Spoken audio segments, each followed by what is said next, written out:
Hi అండి. ఎలా ఉన్నారు? Welcome back to my channel. ఈరోజు నేను చేసిన రెసిపీ వచ్చేసి మ్యాంగో పులిహార అండి. పులిహారని చాలా విధాలుగా చేస్తాం కదండీ! మ్యాంగో పులిహార కూడా డిఫరెంట్ ప్రాసెస్ ఉంటుంది.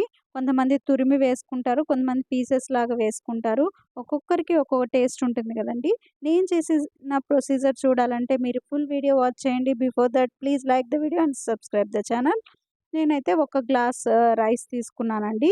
ఈ క్వాంటిటీ రైస్ అయితే నా దగ్గర కొద్దిగే మ్యాంగో ఉంది కాబట్టి ఓన్లీ స్మాల్ గ్లాస్ రైస్ అయితే తీసుకున్నాను. ఆ రైస్ బాగా వాష్ చేసుకోవాలండి. 2 టైమ్స్ వాష్ చేసుకున్న తర్వాత దానికి 1 ½ గ్లాస్ వాటర్ అయితే తీసుకున్నాను. ఆ వాటర్‌లోనే 1 స్పూన్ ఆయిల్ వేసుకున్నాము. మనము ఆయిల్ వేసుకోవటం వల్ల రైస్ అనేది ఇలా పొడి పొడిగా వస్తుందనమాట. 2 విజిల్స్ వచ్చిన తర్వాత సిమ్‌లో పెట్టుకొని ఒక 2 మినిట్స్ ఉంచిన తర్వాత తీసుకొని ఆరబెట్టుకోవాలండి. చూడండి రైస్ చాలా పొడి పొడిగా వచ్చింది గదండీ!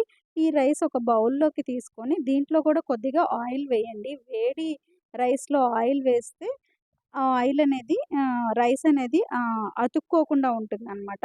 ఆ టిప్ అయితే నేను ఫాలో అవుతాను. ఆరిపోయిన తర్వాత దాంట్లో సాల్ట్ వేసుకొని పౌడర్ వేశాను గదండీ! అది నేను కర్రీస్‌లో వేసే పౌడర్ అండి. ప్రిపేర్ చేసుకునేది. నా వీడియోస్‌లో ఉంటుంది. ఒకసారి చూడండి. ఆ పౌడర్ వేయటం కూడా ఇక్కడ మ్యాంగో పులిహారకైతే మంచి టేస్ట్ వస్తుందండి. మ్యాంగో పులిహార కొద్దిగా పులుపొస్తుంది గదా! ఆ పులుపుకి తగ్గట్టు ఆ పౌడర్‌లో మనకి కొంత కారం అనేది, మిర్చి అనేది ఉంటుందనమాట. దానివల్ల నా నా మ్యాంగో పులిహారకి మంచి టేస్ట్ అనేదొస్తుంది. ఇవన్నీ తాలింపు వేస్తున్నానండి. ఇక్కడ మనకి పచ్చెనపప్పు నేను తాలింపులో వేసే పప్పుంటుంది గదండీ! బద్దమినపప్పు అవి ఎక్కువ వేస్తాను పులిహోరలో. తినేటప్పుడు బాగా పప్పులాగా తగిలితే పిల్లలు బాగా తింటారు. మా పిల్లలైతే పల్లీలు తక్కువ తింటారనమాట. అందుకని అవి ఎక్కువ వేశాను.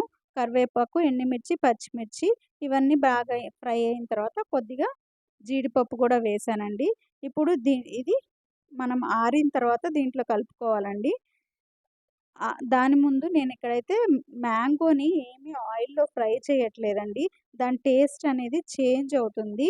అందుకని డైరెక్ట్‌గా సన్న పీసెస్ కట్ చేసి వేసాననమాట. తురుము కూడా వేసుకోవచ్చు. తురిమితే మరీ పుల్లగా అయిపోయి నోరంతా, పళ్ళంతా పట్టుకుపోయినట్టు అయిపోతాయి. అందుకని నేను మ్యాంగోనైతే సన్న పీసెస్ లాగే కట్ చేసుకున్నాను. అప్పుడు మ్యాంగో కొరికినప్పుడు ఆ టేస్ట్ డిఫరెంట్‌గా ఉంటుంది. తురుముకొని వేసుకున్నప్పుడు టేస్ట్ అనేది డిఫరెంట్‌గా ఉంటుందనమాట. మీకు నట్టయితే తురుముకొని వేసుకోవచ్చు. నేనైతే ఇట్లా పీసెస్‌గా వేస్తేనే మా ఇంట్లో వాళ్ళకి బాగా నచ్చుతుందనమాట. అలా వేస్తే పళ్ళన్నీ జిమ్ముమంటా ఉంటాయి. అట్లా తినరు తొందరగా. మీరు కూడా ఇట్లా ఒకసారి ట్రై చేయండి. ట్రై చేసిన తర్వాత ఎలా వచ్చిందనేది ప్లీజ్ కంపల్సరీగా చూసిన వాళ్ళందరూ కామెంట్ చేయండి. మీకెలా వచ్చింది? అసలు వీడియో ఎలా ఉంది?